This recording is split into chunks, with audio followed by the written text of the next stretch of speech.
تو قیامت کے دن کے بارے میں ایک حدیث میں آتا ہے کہ 7 آدمیوں کو عرش کا سایہ ملے گا جس دن عرش کے سائے کے علاوہ کوئی سایہ نہیں ہوگا.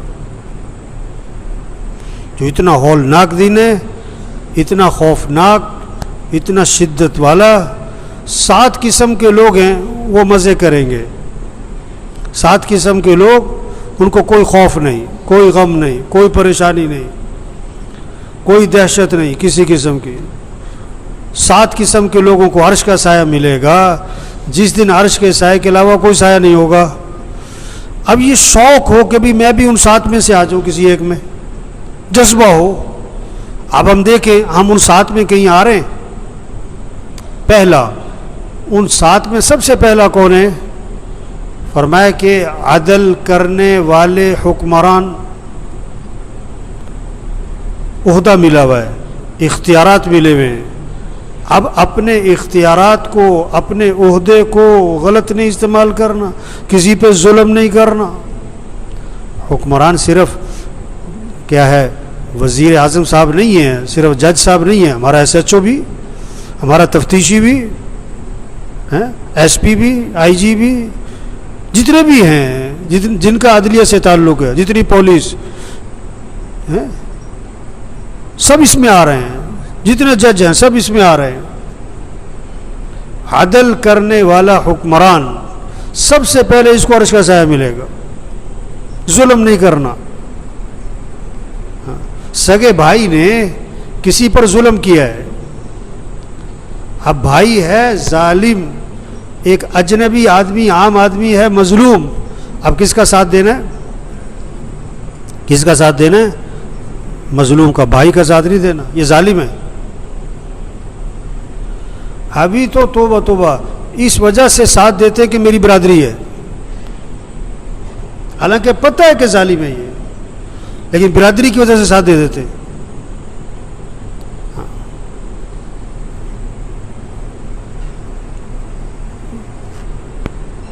عدل کرنے والا حکمران سب سے پہلے اس کو عرش کا سایہ ملے گا. جتنے بھی عدلیہ سے متعلق لوگ ہیں نا، یہ آخرت میں یہ درمیان میں نہیں ہیں، یا بہت اوپر ہیں یا بہت نیچے ہیں. عدل کریں گے تو 1000 تہجد اور 1000 قرآن کے ختم اور 1000 صلاۃ و تسبیح سے آدمی وہاں نہیں پہنچے گا جہاں ایک عدل کے فیصلے سے پہنچے گا. اور اگر ظلم کرے گا تو لاکھ گناہوں سے اتنا اللہ کی نگاہ سے نہیں گرے گا جتنا ظلم کی وجہ سے اللہ کی نگاہ سے گرے گا. یہ تو جتنے عدلیہ سے متعلقہ لوگ ہیں یہ آخرت میں درمیان میں نہیں ہیں، یا بہت اوپر جائیں گے یا بہت نیچے جائیں گے.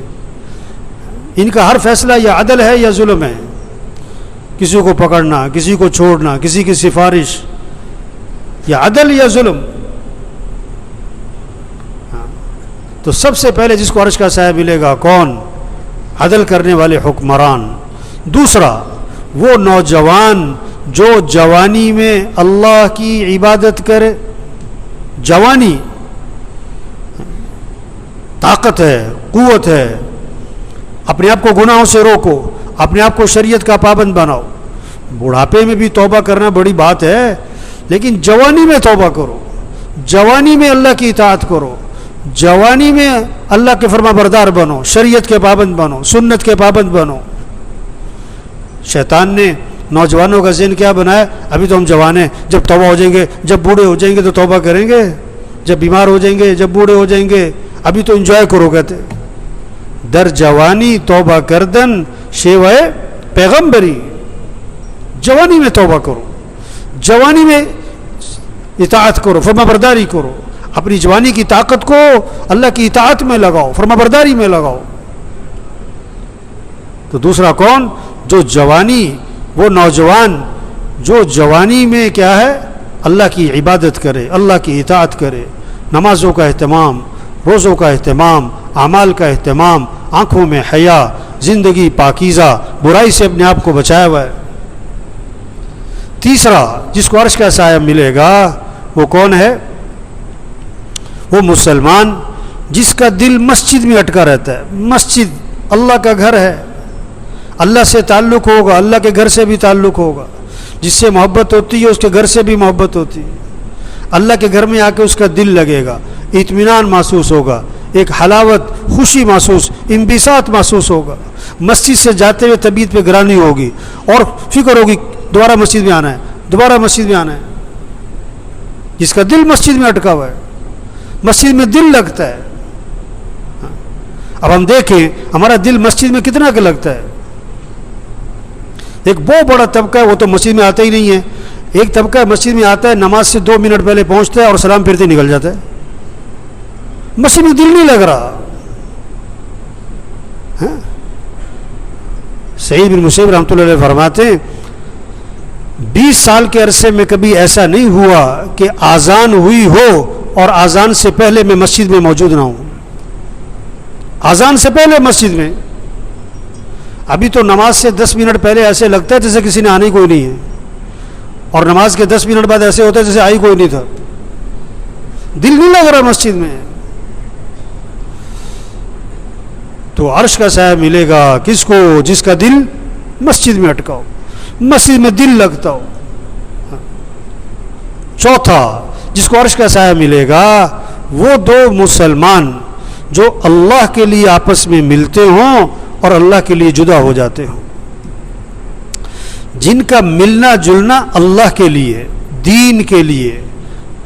آج عام طور پر ملنا جلنا غرض کے لیے ہے. غرض, کسی کو فون کرتے ہیں کوئی غرض چھپی ہوئی ہے, کسی کے گھر جاتے ہیں کوئی غرض چھپی ہوئی ہے, کسی کو مٹھائی دیتے ہیں کوئی غرض چھپی ہوئی ہے. نہیں, اللہ کے لیے ملو, اللہ کے لیے کسی کے پاس جاؤ, اللہ کے لیے کسی کو اپنے پاس بلاؤ, اللہ کے لیے کسی کو کھانا کھلاؤ, اللہ کے لیے کسی سے دوستی لگاؤ. کوئی غرض نہ ہو پیچھے. اور یہ تبلیغ میں یہ منظر بہت قائم ہوتا ہے, لوگوں کے پاس جانا. اللہ, لوگ پوچھتے ہیں کس لیے آئے؟ بھائی اللہ کے لیے آئے. کام کیا ہے؟ بھائی کوئی کام نہیں, بھائی مسلمان ہیں. آج تو بہت سارا ایک دفتر میں میں گیا تو جس سے ملنے گیا وہ ابھی کہیں اور گیا ہوا تھا, تو ایک صاحب وہاں بیٹھے تھے. میں نے کہا السلام علیکم. وعلیکم السلام. ہاں جی کی گل ہے جی؟ میں کہا گل تو کوئی نہیں, سلام کیا تھا میں. وہ حیران کہ سلام کیوں کیا ہے مجھے. بھائی سلام کیا ہے بھائی, بھائی ہم مسلمان ہیں, سلام کیا ہے بھائی. ابھی تو سلام بھی کس کو کرتے ہیں؟ جس سے کیا ہو, جان پہچان. جسے جان پہچان نہیں اسے سلام بھی کوئی نہیں. تو وہ 2 مسلمان جو اللہ کے لیے آپس میں ملتے ہوں, اللہ کے لیے جدا ہوتے ہوں. 5واں جس کو عرش کا سایہ ملے گا, جس دن عرش کے سایہ کے علاوہ کوئی سایہ نہ ہوگا, وہ مسلمان, وہ آدمی جس کو کوئی خوبصورت عورت, حسب و نسب والی, خود برائی کی طرف بلائے, خود برائی کی طرف بلائے. کوئی چنگڑنی نہیں, خوبصورت ہے, حسب و نسب والی ہے اور خود برائی کی طرف بلا رہی ہے. کوئی رکاوٹ نہیں ہے, کوئی مانع نہیں ہے, اور وہ آگے سے وہ کہہ دے کہ مجھے تو اللہ سے ڈر لگتا ہے, یہ غلط کام میں نہیں کروں گا. وہ مسلمان جس کو کوئی حسب و نسب والی خوبصورت عورت خود برائی کی طرف بلائے اور آگے سے وہ کیا کہہ دے, مجھے تو اللہ سے, اللہ کے سامنے جانا ہے, اللہ کے سامنے پیش ہونا ہے, یہ میں غلط کام نہیں کروں گا. اتنا ایمان کامل ہوگا تو پھر آدمی برائی سے بچے گا. 6 وہ مسلمان جو دائیں ہاتھ سے صدقہ کرے اور بائیں کو بھی خبر نہ ہو, کسی کو پتہ نہ لگنے دے. ایک ہے زکوٰۃ. زکوٰۃ کہتے ہیں کھلم کھلا دو. جیسے نماز, فرض نماز مسجد میں پڑھو, نوافل گھر میں پڑھو. فرض نماز مسجد میں پڑھو تاکہ سب کو ایک دعوت ہو, ایک پیغام ہو کہ نماز پڑھنی چاہیے, نماز مسجد میں پڑھنی چاہیے, گھر میں نہیں, نماز مسجد میں پڑھنی چاہیے. فرض نماز مسجد میں پڑھیں تاکہ سب کو ترغیب ہو, سب کو پیغام ملے. جو مسجد میں نہیں آتے نا نماز پڑھنے، یہ لوگوں کو کیا ترغیب دے رہے ہیں کہ نماز پڑھنا کوئی ضروری نہیں. یہ پیغام دے رہے ہیں کہ نماز پڑھنا کوئی ضروری نہیں، مسجد پڑھنا کوئی ضروری نہیں، گھر میں بھی پڑھ سکتے. نہیں، نماز مسجد میں پڑھو. زکوٰۃ، فرض زکوٰۃ کھلا دو تاکہ لوگوں کو پتہ لگے، دوسروں کو بھی ترغیب ہو کہ زکوٰۃ دینی چاہیے. ہاں، نفلی صدقہ زکوٰۃ کے علاوہ کیا کرو؟ خفیہ دو. کوشش کرو کسی کو نہ پتہ لگے، تمہارا اور اللہ کے درمیان کا معاملہ ہے. بعض جگہ پنکھوں پہ لکھا ہوتا ہے عطیہ از فلاں، مسیح گھڑی پہ لکھا ہوتا ہے ایصال ثواب لفلاں. توبہ. نہیں، تمہارا اور اللہ کے درمیان کا معاملہ ہے، کسی کو پتہ نہ لگے. 7واں، جس کو عرش کا سایہ ملے گا جس دن عرش کے سائے کے علاوہ کوئی سایہ نہ ہوگا. کون؟ وہ مسلمان جو تنہائی میں اللہ کو یاد کرے. اکیلا بیٹھا ہے گھر میں، مسجد میں، کہیں پر اکیلا بیٹھا ہے اور اللہ کو یاد کر رہا ہے، اللہ کے احسانات کو یاد کر رہا ہے، اللہ کی صفات کو یاد کر رہا ہے، اللہ کی عظمت اور بڑائی اور طاقت کو یاد کر رہا ہے، اور پھر اس کی آنکھوں میں آنسو بہنے لگے. جو تنہائی میں اللہ کو یاد کرے اور اس کی آنکھوں میں آنسو بہنے لگے. اب ہم سب دیکھیں، زندگی میں کبھی ایسا ہوتا ہے کہ آپ تنہائی میں بیٹھے ہو، مہینے میں، سال میں، پوری زندگی میں کتنی دفعہ ایسا ہوا کہ آپ تنہائی میں بیٹھے ہو اور اللہ کو یاد کر رہے ہو، اللہ کی صفات کو، کیسا وہ علیم اور سمیع اور بصیر اور خبیر اور قدیر، کیسا وہ رحمان، رحیم اور کریم، کیا اس کی شان، کیا اس کی صفات، کیسے پہاڑ بنائے، آسمان، زمین، کیسے پھل پھول، کیسے جانور، درندے پرندے بنائے، کیا کائنات کا نظام چلایا، کتنے میرے پر احسانات کیے، آنکھیں دی، ہاتھ دیے، پاؤں دیے، بولنے سننے کی طاقت دی، دیکھنے کی طاقت دی. کیا اللہ کے احسانات، اللہ کو یاد کر رہا ہے اور اس کی آنکھوں میں آنسو بہ رہے ہیں.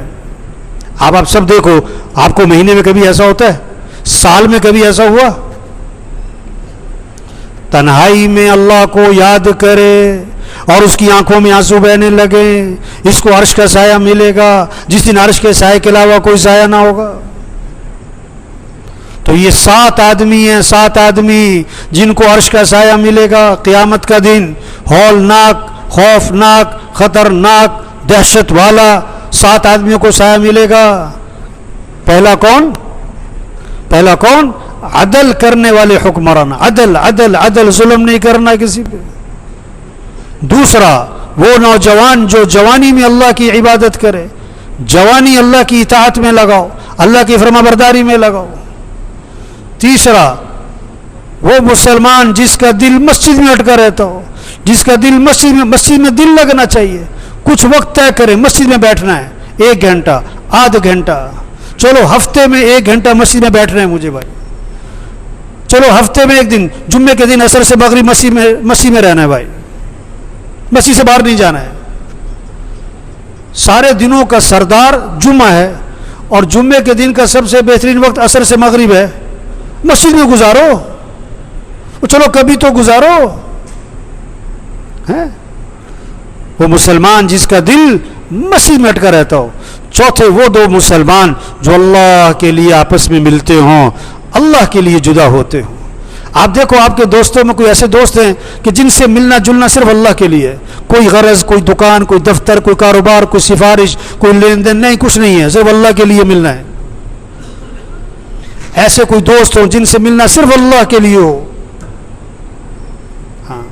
5ویں، وہ مسلمان جس کو کوئی خوبصورت عورت اور حسب و نسب والی برائی کی طرف بلائے اور کوئی رکاوٹ نہ ہو اور آگے سے وہ یہ کہہ دے مجھے تو اللہ سے ڈر لگتا ہے، میں یہ غلط کام نہیں کرتا. 6، وہ مسلمان جو دائیں ہاتھ سے صدقہ کرے اور بائیں کو بھی خبر نہ ہو.